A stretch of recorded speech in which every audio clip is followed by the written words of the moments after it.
আমরা নিয়ে চলে এসেছি মিজানুর রহমান আজারের একটা সুন্দর ওয়াজ, কন্যা সন্তান আল্লাহ প্রদত্ত শ্রেষ্ঠ নিয়ামত। তো চলো এই ভিডিওটা দেখা যাক কি বলেছেন তিনি এখানে। হ্যাঁ চলো দেখা যাক। মুফতি আমির হামজা সাহেব চমৎকার আলোচনা করেন কোরআন সুন্নাহর আলোকে। অল্প বয়স কিন্তু অনেক মেধা। কিছু কিছু মরিচ থাকে না যে ছোট মরিচ কিন্তু ঝাল বেশি, আছে না নাই? তো আমির হামজা ভাইয়ের বয়স কম বাট অসাধারণ আলোচনা করে, কোরআন থেকে কোট করে করে আলোচনা করে।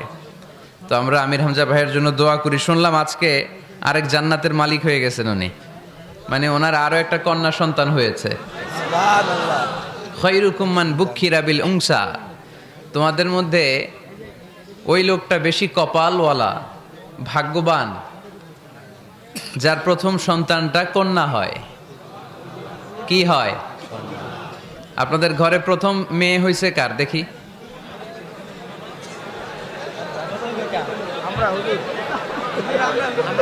ঠিক আছে, মাশাআল্লাহ। হাত নামান, হাত নামান। ছোট বাচ্চারাও তুলছে হাত। ওরা ভাবছে অন্যরাও তুলছে, আমরাও তুলি। তো মিন বারাকাতিল ইনাস, মিন বারাকাতিল মারআতি তাবকিরুহা বিল ইনাস। কোন নারী কতটা কল্যাণময় এটা বোঝার জন্য দেখতে হবে তার ঘরের প্রথম সন্তানটা কি। প্রথম সন্তান যদি কন্যা হয় ওই ঘরে বরকত দেয় কে? কিন্তু আমরা অনেকে কন্যা হলে খুশি হতে চাই না, আছে না নাই? এগুলো জাহেলদের স্বভাব, জাহিলিয়াতের অভ্যেস। ছেলে হইলে অনেক খুশি, এলাকার সবাই মিষ্টি খাওয়ায়। মেয়ে হইলে চেহারাটার বাংলা পাসের মতো এরকম করে ফেলায়, আছে না নাই? না, ছেলে দেয় কে? মেয়ে দেয় কে? আবার ছেলে মেয়ে দুইটাই দেয় কে? আবার অনেককে ছেলেও দেয় না, মেয়েও দেয় না, তিনি কে? এজন্য ছেলে মেয়ে এটা আল্লাহর দান। যাদের সন্তান হয় না তারা জানে এটা কত কষ্ট। অনেকে আমাকে পার্সোনালি বলে, দোয়া চাই হুজুর, 15 বছর বিয়ে করেছি, সন্তান হয় না, দোয়া করবেন। দোয়া করি এদের জন্য। এদের অন্তরে অনেক জ্বালা। একটা মেয়ের জীবনে সবচেয়ে বড় পাওয়া, সে মা ডাক শুনবে। মা হওয়ার তার বড় শখ। এজন্য মায়ের মর্যাদা 3 বার, মা মা মা, তারপর বাবা। মান আহাক্কু বিহুসনি সাহাবাতি ইয়া রাসূলুল্লাহ, হে আল্লাহর রাসূল, সবচেয়ে ভালো আচরণ কার সাথে করব? তোমার মায়ের সাথে, তারপর মায়ের সাথে, তারপর বাবার সাথে। তার মানে ইসলাম মাকে দিয়েছে গোল্ড মেডেল। কি মেডেল? তারপর মাকে দিয়েছে সিলভারের মেডেল, ঠিক কি না? এরপর ইসলাম মাকে দিয়েছে ব্রোঞ্জ মেডেল, আর বাবাকে দিয়েছে সান্ত্বনা পুরস্কার। 3 বার যদি মা হয়, মানে মা মা মা, তারপরে বাবা, তাহলে ইসলাম মাকে কি মেডেল দিল? গোল্ড মেডেল, স্বর্ণ পদক। তারপর মাকে দিল রৌপ্য পদক। তারপর মাকে দিল ব্রোঞ্জ পদক। বাবাকে দিল সান্ত্বনা পুরস্কার, একটা কলম। তারপর আমরা খুশি। কি বলেন? ও গো মা, তুমি এই ধরনের শ্রেষ্ঠ নেয়ামত, তোমারই পদ তলে রয়েছে জান্নাত। ও গো মা, তুমি এই ধরনের শ্রেষ্ঠ নেয়ামত, তোমারই পদ তলে রয়েছে জান্নাত, ঠিক কি না? এই পৃথিবীটারে যদি 500 বার বিক্রি করেন, যেই টাকা পাবেন ওই টাকা দিয়ে জান্নাতের একটা চেয়ার কিনা যাবে না। এই গোটা দুনিয়াটাকে যদি 10,000 বার বিক্রি করেন, যে প্রফিট পাওয়া যাবে ওই প্রফিটটা দিয়ে জান্নাতের একটা চেয়ার পাওয়া যাবে না। আর যে জান্নাতটা মায়ের পায়ের নিচে পড়ে আছে, তাহলে ওই পা দুইটার দাম কত? সুবহানাল্লাহ পড়তে পারলেন না? কেন মায়ের মর্যাদা বেশি? কারণ হামালাতহু উম্মুহু, বাবা পেটে ধরেনি, পেটে ধরেছে কে? ওয়াহানান আলা ওয়াহান, বোঝা, পেইন, ডেলিভারি পেইন, যন্ত্রণা বাবা সহ্য করেনি, করেছে কে? ও ফিসালুহু ফি আমাইন, 2 বছর বাবা দুধ খাওয়ায়নি, দুধ খাওয়ালো কে? বিষ্ণু বললেন লাউ কাতা'তা জিলদাক, জিলদুন মানে হচ্ছে স্কিন। বিষ্ণু বললেন তোমার স্কিন, চামড়াগুলো কেটে কেটে রোদে শুকিয়ে যদি জুতা বানাও 2টা, আর ওই জুতাগুলো দিয়ে যদি মাকে উপহার দাও, যে মা আমার গায়ের চামড়া দিয়ে তোমাকে 2টো জুতা উপহার দিলাম, ওই জুতা পরেও যদি তোমার মা 1000 বছর হাঁটে, তাহলে ওই যে ছোটবেলায় কত লক্ষ ঢোক দুধ তুমি তোমার মায়ের বুক থেকে খেয়েছো, তার এক ঢোক দুধের সুদ আদায় হবে না। মা মা মা, তারপরে বাবা।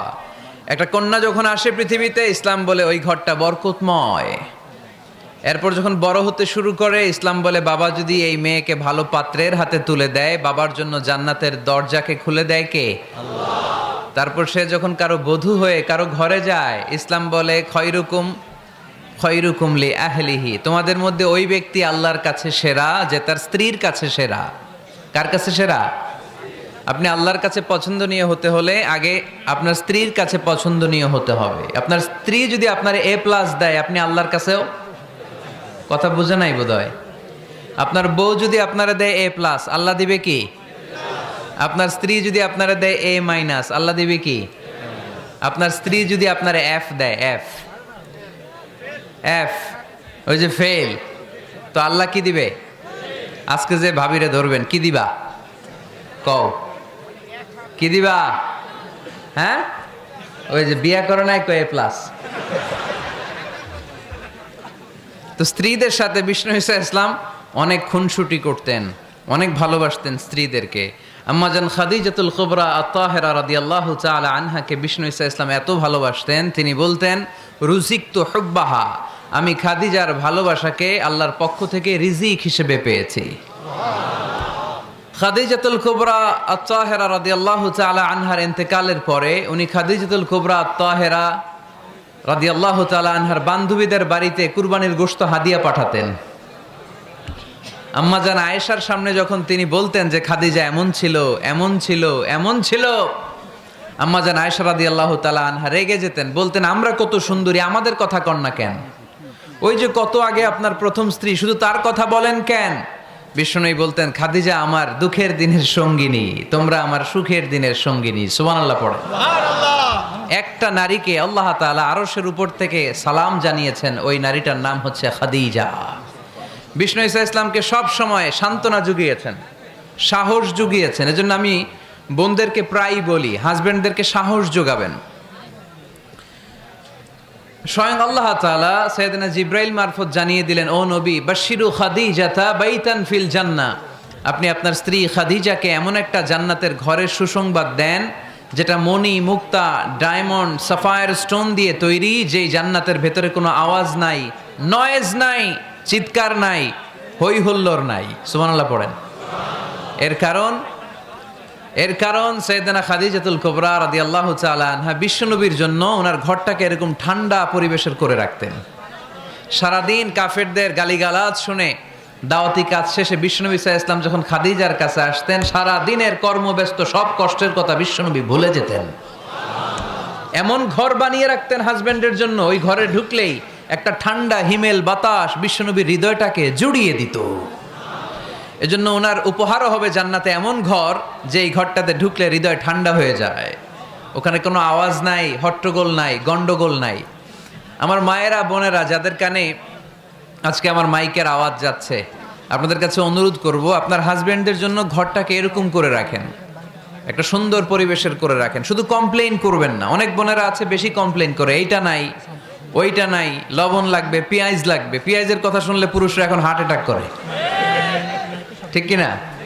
ফরিদপুরে কি দাম কমছে? কত কত কেজি? কত? 250। তারপরেও কমতেছে আলহামদুলিল্লাহ। গভর্নমেন্ট ট্রাই করতেছে এই বাটপারগুলোরে ধরার জন্য। চিল্লায় বলেন ঠিক কিনা? যারা এই পণ্যের মজুদদারি করে, বিষ্ণু বললেন যেদিন মজুদদারি করবে তার থেকে তার 40 দিনের নামাজগুলো বরবাদ করে দিবে কে? ওর কোন ইবাদত আল্লাহর দরবারে কবুল হবে? পণ্যের এই সংকট তৈরি করা এটা কবিরা গুনাহ, এটা মিনাল কাবায়ের। এজন্য খবরদার। বোনদেরকে বলি, হাজবেন্ডের জন্য ঘরটাকে সুন্দর করে রাখেন। তো ইসলাম বলে কারো ঘরে যখন কোনো নারী বধূ হয়ে যায়, সে তার হাজবেন্ডকে সার্টিফাই করবে। এরপর যখন সন্তান সম্ভবা, ইসলাম বলে ডেলিভারি করতে যে অনেক নারী পৃথিবী থেকে বিদায় নেয় না, মরে যায়, ইন্তেকাল করে।